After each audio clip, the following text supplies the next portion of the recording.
The Johnsky is a YouTube channel run by and run for people over the age of 13. People under the age of 13 should click off of this video right now, or watch with a parent or guardian. Viewer discretion is advised. You don't scare me! Note this freaking today, militiamen. My name is King Prime. Welcome back to another video here on the YouTube channel. Today we're going to be taking a look at another brand new Jazwares The World of Halo action figure, that being the World of Halo Halo 2 Master Chief. Now, I'm not going to show you the packaging because it's big and this figure came in a 6-pack. So if you want to see the packaging, make sure you go and watch this video, the Sergeant Johnson review.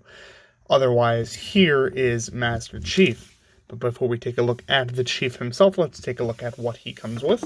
Of course, his only two accessories are the two SMGs that we see him dual-wielding on the cover of Halo 2 itself.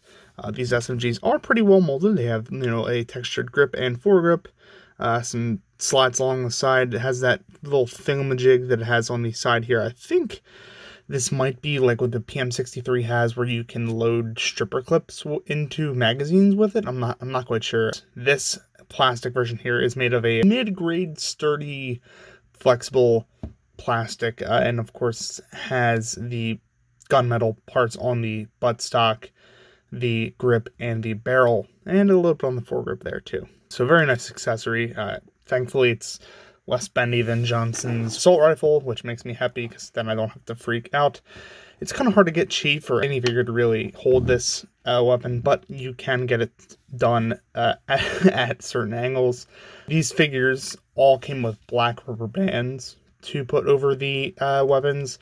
So if you want to keep those and keep those on there, you could. I just choose not to because I think they're silly. Of course, you can have him dual-wielding SMGs, which is cool. You can recreate the cover of Halo 2 pretty accurately with this figure. I'm just not going to now because I don't have the reference image up and my memory isn't that good. Moving on to Chief, however, as you can see here, he is a spitting image of his Halo 2 self. He is a very light green, which is accurate to the game.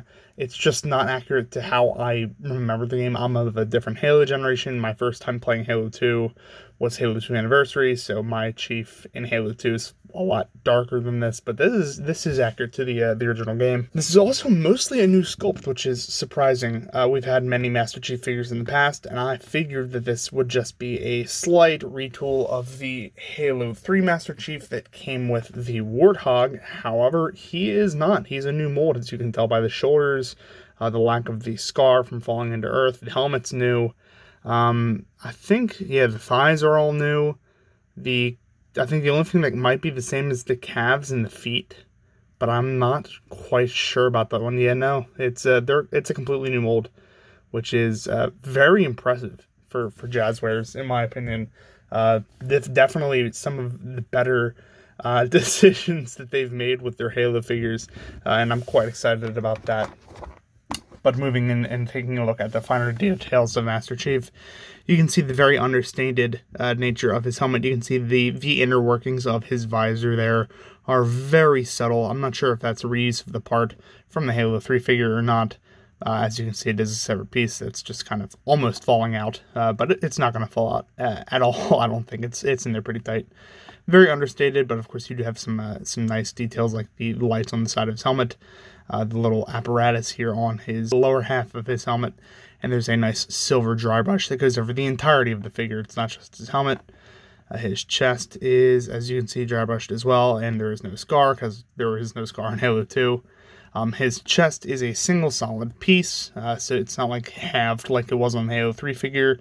As you can see, all one piece, which is very cool. Same thing on the shoulders with the dry brushing going all the way down to the hands, where it's very light, but it's still there. And if you catch a glimpse of it in the light, you can definitely see it. For whatever reason, he has some different green shading on his chest, which I'm not sure is accurate to the game. I can't remember exactly when he would have that or why he does.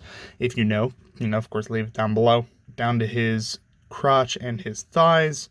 He does have that dry brush continuing, and he does, of course, have the undersuit kind of sculpted into the thighs there. Those knees are a different shade of plastic, which is kind of strange, but then going down to the feet, you have all the detail you'd be used to, like the 4 grooves on Master Chief's feet. And that is about it. He does have some paint on the back of his chest armor and the Master Chief butt and his heels. So overall, very good detail on this figure. It's just a weird design. To me, Chief is a lot darker than this, but I know this is accurate, so it's just throwing me off just a little bit. As for the articulation, however, Chief does have a full range of motion at the head. His head is on a ball joint as well as a hinge joint, so you can get him looking down that far and up that far. So a pretty okay range of motion. He also does have a full range of motion unimpeded at the shoulder, which is very good to see.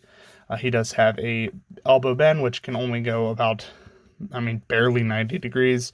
This, of course, doubles as a swivel. His wrist has a swivel and an in and out on the left hand and an in and out on the right, which I'm not going to lie, I'm kind of sick of. I wish at least one of these figures would have an up and down joint so they could properly wield a rifle or something like that.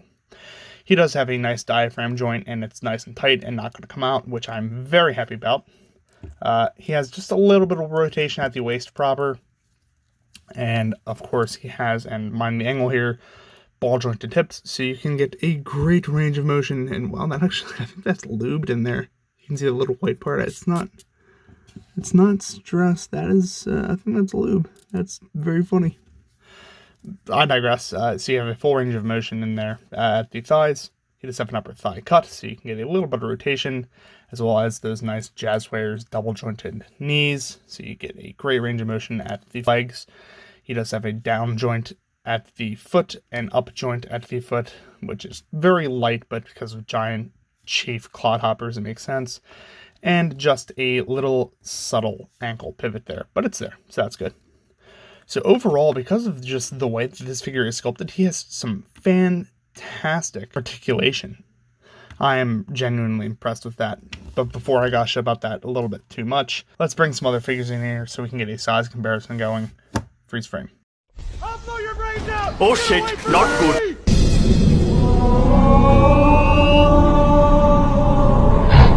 Freeze frame unfreeze, and here is Master Chief standing next to our previous Halo review, the ODST. And here is Master Chief next to that aforementioned figure, the Halo 3 Master Chief. I could bust out the entire Master Chief verse, but I think I'll leave it be for now. Just real quick to bring in both of those and get a nice close comparison to them. As you can see, the chests are completely different. There is no scarring from falling into orbit. This Halo 3 Master Chief figure has the bottom portion of his torso armor fused to his abdomen, which this figure does not. The shoulders are different and much more pronounced on the Halo 2 version. There's, of course, more paint on the Halo 3 version, which is, accurate to the game because there's more polygons in Halo 3 than Halo 2. Light details on the armor. For the lore reasons that I know, because I'm in the middle of reading the books. I just can't remember right now, which sucks. But, I digress. And that is about it. Again, more paint detail, and that's pretty much all that Halo 3 Master Chief has on Halo 2, except for this little piece right here, which isn't painted on the Halo 3 version. So, that is that. Let's move on to my final thoughts, so I can tell you exactly what I think about Halo 2 Master Chief Freeze Frame.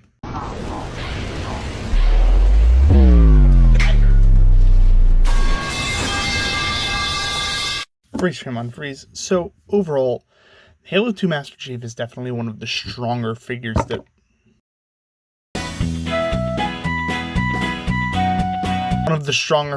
we've looked at in the line so far, or in the 6-pack at least. I really like the use of the new sculpted parts that Jazwares has thrown into this mold. I like that it kind of favors the articulation over the detailing. Even though both of those things are pretty important, you can get away with it for Halo 2 because, Halo 2 is, a 20-year-old game at this point. This is, of course, a iconic character, and having a very nice figure represent him is always going to be a plus in my eyes. This figure is accurate to a T. The only thing that I wish it had was, of course, better articulation at the elbows, but that is a moot point at this stage in reviewing. That's not going to change until Jazwares changes it, and I will stand by that statement until the day I die. Overall, though, if there is any figure that you are going to get from this line so far of the three we've reviewed, Johnson, the ODST, and Chief is definitely the strongest one. I definitely think that you're going to get your money's worth for this figure, but by the time I'm done reviewing the 6 figures, who knows, maybe that opinion will change. But if you like Master Chief, you like Halo 2, Halo 3, Halo, Combat Evolved, Halo in general, make sure you share this video with your friends, share it with Facebook groups, all that good stuff. If you like the content, make sure you like, comment, and subscribe down below. Keeps helping the channel grow, keeps helping me pump out this content. That's going to be pretty much it for this time, my friends. Thank you all so very much for watching, and as always, peace.